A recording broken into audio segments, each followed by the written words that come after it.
Hola, ¿qué tal, chicos? Bienvenidos a una clase más de literatura. Yo soy la maestra Karen y el día de hoy vamos a estar abordando el tema de la literatura en la Edad Media. Bueno, el periodo de la Edad Media inicia desde la caída del Imperio Romano en el año de 476 después de Cristo hasta el descubrimiento de América en el año 1492. La Edad Media se divide en tres etapas principalmente. Tenemos la Primera Edad Media, que corresponde a los años 476 a 650. Posteriormente tenemos la Alta Edad Media, que llega hasta el año 1200, y finalmente la Baja Edad Media, de 1200 a 1492. La sociedad se caracteriza por tener una integración piramidal, donde esta jerarquía está liderada por el rey. Debajo del rey se encuentra la nobleza, que son estas personas encargadas de tareas de guerra y caza, además de que juraban un pacto que se llamaba vasallaje, en el cual otorgaban toda su lealtad al rey. A cambio de esta lealtad, la nobleza era correspondida por el rey con propiedades y algunos terrenos. Posteriormente a la nobleza tenemos al clero en esta pirámide, y bueno, el clero se refiere a toda la institución de la iglesia, toda la institución religiosa que tenía como principal finalidad en la sociedad conservar y transmitir la cultura. Aquí es donde encontramos las escuelas y es en los monasterios donde surgen las primeras universidades. De aquí que el peso religioso en la sociedad en ese entonces sea tan grande. Debajo de esta pirámide tenemos al pueblo llano, que son las personas dedicadas a la agricultura, la ganadería y la artesanía. Aquí estas personas vivían básicamente en esclavitud, tenían muy pocas oportunidades para ir ascendiendo en nivel jerárquico en la sociedad, casi nulas. Teníamos esta pirámide que era muy injusta y carecían de derechos, y muchos de ellos precisamente estaban en esclavitud.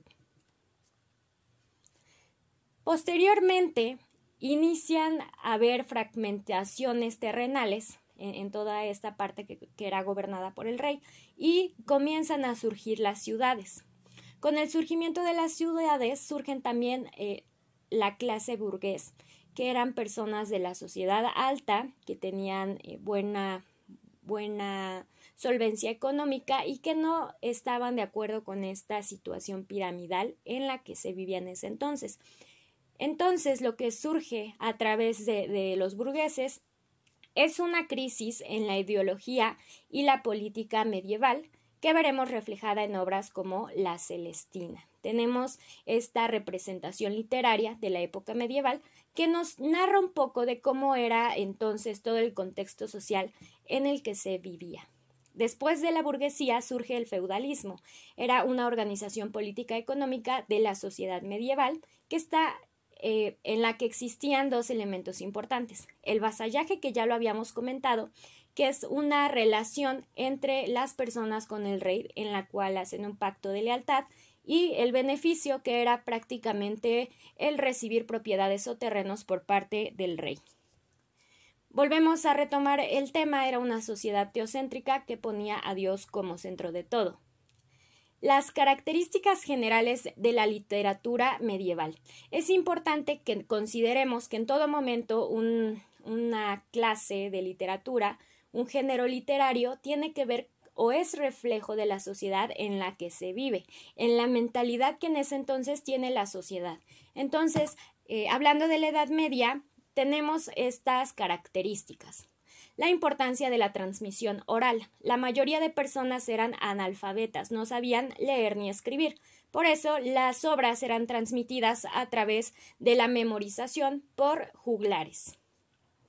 el carácter anónimo de sus autores. Por lo mismo de que había mucho analfabetismo, no tenía caso que hubiera todavía esta parte de los autores, sino que se hablaba de una colectividad en todas las obras que se manejaban.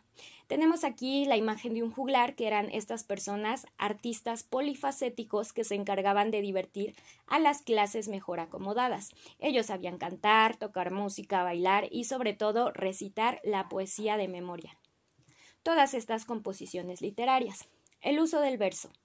Como el analfabetismo no permitía que la gente tuviera un dominio de la lectura ya muy abstracto, el verso era la mejor forma de poder leer de manera fácil los textos para las personas que sí sabían leer. Además de que la mayoría de composiciones, en ese entonces que sí eran escritas, se recitaban a través del canto. Entonces era mucho más fácil asimilar el texto en forma de verso. Lírica tradicional en la Edad Media. Vamos a ver las características. ¿Qué escribía la sociedad? ¿Sobre qué escribía la sociedad en ese entonces? El contenido era centrado a la enamorada que se lamentaba sobre la pérdida o ausencia de su amado. También teníamos la parte donde este personaje, que sería la mujer, expresa sus lamentos de amor a un familiar, a una amiga, etc. También habla la literatura en este entonces sobre encuentros con su amado. Casi siempre todos estos textos van escritos desde la mujer hacia el hombre expresando sus sentimientos melancólicos. Bueno, vamos a dividir los tipos de núcleos líricos que existen en este entonces. Tenemos la jarcha, la cantiga de amigo y el villancico de amigo. La jarcha, tenemos aquí un ejemplo. Tenemos una estructura muy básica, no encontramos conceptos sobre métrica, que la métrica es esta parte que estudia la composición de los poemas. Bueno, aquí vamos a ver. Mi corazón se va de mí. Oh Dios, ¿acaso volverá a mí? Tan fuerte mi dolor por el amigo. Enfermo está. ¿Cuándo sanará? No tenemos un ritmo marcado, pero vamos a ver. Muy importante aquí, la jarcha es la composición literaria más antigua del mundo y surge en el año 1000. Cantiga de amigo.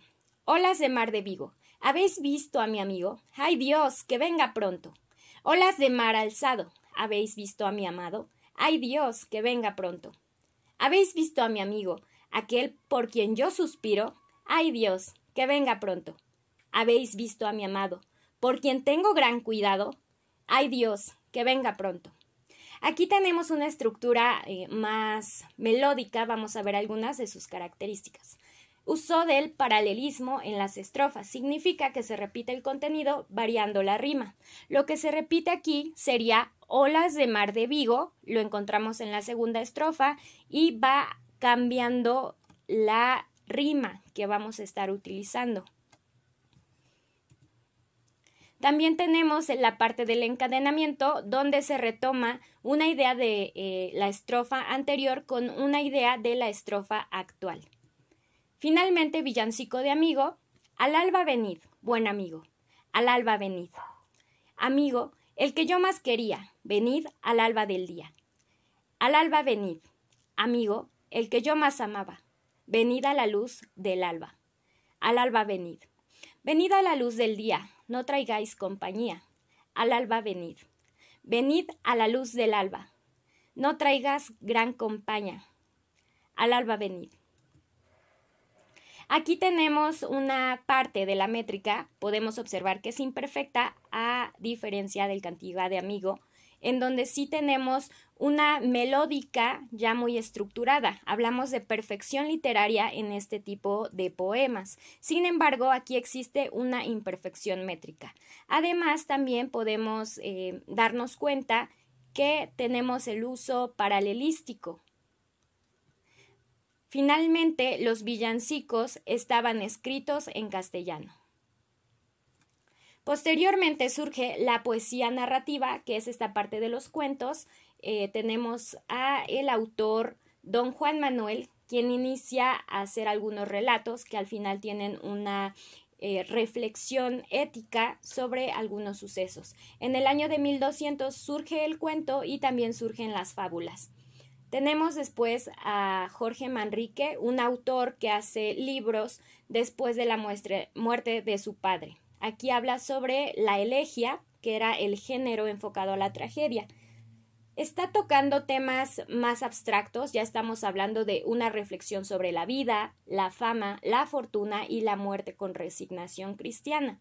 Podemos observar que los temas de los cuales se escriben ya se están haciendo más complejos, pero siempre enfocados a la religión.